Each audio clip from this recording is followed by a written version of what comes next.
Hello everyone. Today is our day first of chapter light for class 8th. Let's see various objectives of this chapter.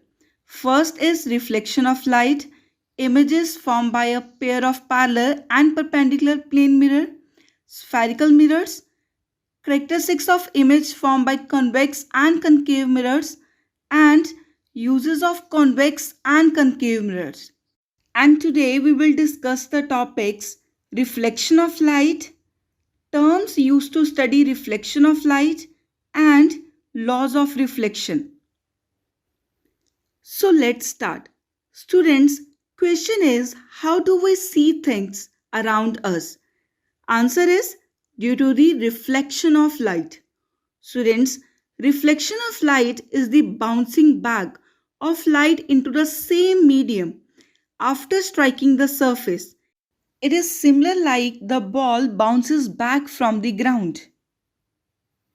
The light also reflects from the surface and reaches to our eyes and we see the things around us. Now next is types of reflection. Students, reflection is of two types, regular reflection and irregular reflection. Regular reflection, also known as specular reflection. It is a phenomenon due to which a parallel beam of light, on striking some smooth polished surface, bounces off from it as parallel beam of light. In this, collection of light rays strike on the surface and it remains parallel even after reflection. Next is irregular reflection, which is also known as diffused reflection. Students, it is a phenomenon due to which a parallel beam of light, on striking a rough surface, gets reflected in various possible directions. That's why irregular reflection, also known as diffused reflection. Now let's discuss some terms used to study reflection of light. First is the reflecting surface. Students, any highly polished surface which is capable of reflecting light is known as reflecting surface. Second is incident ray. It is a light ray which strikes the reflecting surface.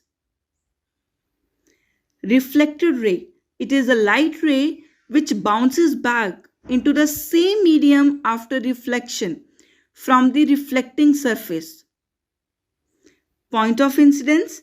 It is a point on the reflecting surface where the incident ray strikes. Now we can draw the imaginary line at the point of incidence, that is perpendicular to the mirror. This line is known as normal. So normal is the perpendicular drawn at the point of incidence on the reflecting surface. This normal is used to find the angles. Next term is the angle of incidence. Students, it is the angle which the incident ray makes with the normal. It is usually denoted by the letter I. Next is angle of reflection. It is the angle which the reflected ray makes with the normal. It is usually denoted by the letter R. Plane of incidence. It is a plane containing the incident ray and the normal. Plane of reflection. It is a plane containing the reflected ray and the normal. Now next topic is laws of reflection. Students, there are two laws of reflection. First law of reflection states that the angle of incidence is equal to the angle of reflection. It means that if angle of incidence is 20 degree, then according to law of reflection, the angle of incidence is equal to angle of reflection. So angle of reflection will also be 20 degree.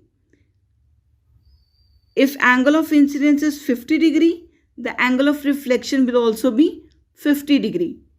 And second law of reflection states that the incident ray, the reflected ray and the normal at the point of incidence all lie on the same plane.